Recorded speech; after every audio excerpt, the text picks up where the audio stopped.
I'm Dr. Vincent Bacote here with a very special guest. To my left is Dr. Jerry White. What kind of doctor, you ask? A doctor unlike any that we have yet to have, because his doctorate has to do with all things in terms of space and engineering. Right. And so that is what Dr. White has taught. He's also been president of the Navigators, the parachurch organization, very formative for my own life, as it happens to be the case. So, very committed to discipleship. And one particular passion of his, as he thinks about Christians and particularly lay people, is he wants them to understand that their work really can be a calling. And so Dr. White is a special guest on campus today, and I'm so glad to ask him what I've asked many others. Dr. White, for you, as you think about the current moment, but also your vast experience, what is one of the greatest moral challenges that you see? I think the greatest moral challenge is a challenge in purity and pornography and the things, along with the internet, how it destroys the soul. That is so secret and so hidden. That's one of the internal challenges. But externally is how you conduct yourself at your workplace. Do I live ethically? Am I willing to say no when I'm asked to do something that is wrong? And in the developing world, with bribes and corruption, and in our world, in the West, we still have corruption, and you have to have a boundary and saying, I will not do this. And if you identify as a follower of Jesus in the workplace, by the way, you're held to a higher standard. Right. Because they say, oh, you're a Christian. Look at what you're doing now. But if you violate what they think a Christian should be, then you've lost your witness. So there are several follow-up questions that I have. Follow-up question number one. Because I'm just curious about this. When people say that they're a Christian in the workplace, do you know how much are also people that are kind of like in the mainline denominations as opposed to sort of like your evangelical world? Because a lot of times people think, okay, it's a conservative Catholic or it's an evangelical that is the one that's saying, hey, I'm a Christian, I'm the pious person. But there are all these other people that might be church-going people, but they're like United Methodist, Presbyterian Church USA, or whatever. And their piety might be a little bit different, but they do care about being a person of faith. I'm just curious if you've seen any kind of difference. Well, first of all, I would not generally declare myself a Christian. As I don't use the word Christian in general. I would say that I'm a follower of Jesus.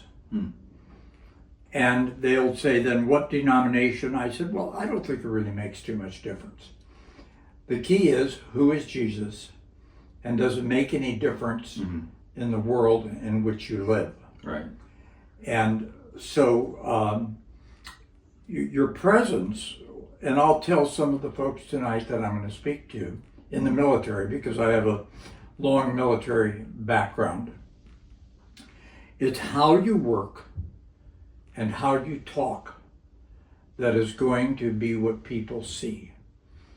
And if you work with excellence, competence, and faithfulness, then they'll be willing to listen to you in other areas of life.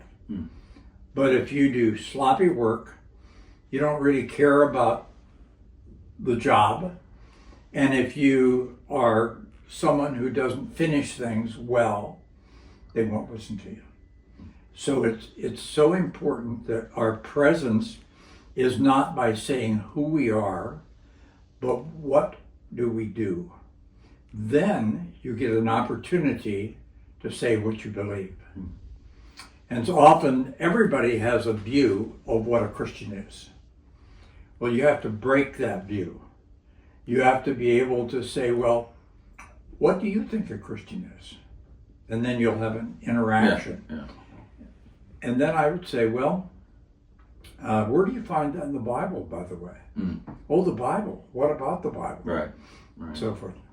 So I'm curious, because so one of your passions, central passion, is helping lay people to understand about work as a calling. And certainly, maybe in the last 20 years, there's been more people talking about faith and work. But I keep discovering that even though there's been conferences and books and organizations about it, that we're still kind of in a tip of the iceberg type of situation, because so many people, they seem to have, there's their work life, and then there's, if they are serious about their faith, they don't really see much of a connection to it. And in that regard, I'm just curious about, in your experience, have you seen that people just go along with whatever tends to be the culture of the place that they are?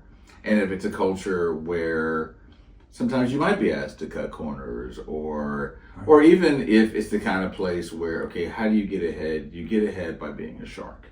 You know, in other words, when you're getting ahead here is you've got to be aggressive and vicious, and otherwise you can't succeed. Yes, be a shark, be someone who puts down someone else. Exactly. I've got to beat them out. That just doesn't work. You know, I don't think it works for a good workplace, and I don't think it works well for a Christian. However, to be able to convince people that work is a holy calling, just like being a pastor or a missionary is a holy calling. Why do I say that? Because God calls you to be present where you are, not where you are not. And the idea to bifurcate between my spiritual life and my work life, it leads to schizophrenia. Mm-hmm. It means that what I get on the weekend or in a Bible study is one thing, but then I go to work and I'm a totally different person. So what I try and encourage people, as I've tried to live, that it's the people God has put me with that I am responsible for, whether I lead them as a general or whether I work for them as a younger person. But the fact is that my witness is right there. They're the people that God has put me. Now, other people say, well, I'm called to Asia, and I'm going to such and such a country to share the gospel. My question would be, what have you done where you live right now? And it's not, quote, a higher calling. Mm-hmm. It is equal in terms of our calling before God. And Paul, of course, says this in 1 Thessalonians. He said, by the way, there are no work, no eat. And he says, some of you are lazy. But I was an example for you, so I didn't ask anything from you, but I worked night and day to demonstrate how you're supposed to live. Mm-hmm. And my favorite verse is Colossians 3:23. Whatever you do, do it heartily as to the Lord and not unto men. Mm-hmm. So if I'm working at where I did in my world of space and astronautics, I've got to be good at what I do. And I've got to do it faithfully, and I've got to do it with honor and respect for the people around me. By the way, they'll not only see what you do, but how I treat you, and how I treat other people, and how I treat someone that I'm responsible for, that hasn't done their work well. Mm-hmm. How do I treat them with honor and respect? And one of the little leadership lessons that I often share is treat every person with honor and dignity and respect. From the janitor who cleans your office at night to the boss who tells you what to do. They deserve the same respect. Right. I'm curious, so you've probably talked to people in, executive level, and even people that, that might be the janitor, right? So sometimes people will say, I understand how work can be a calling if it's something where I might be in the managerial class or have a pathway to that.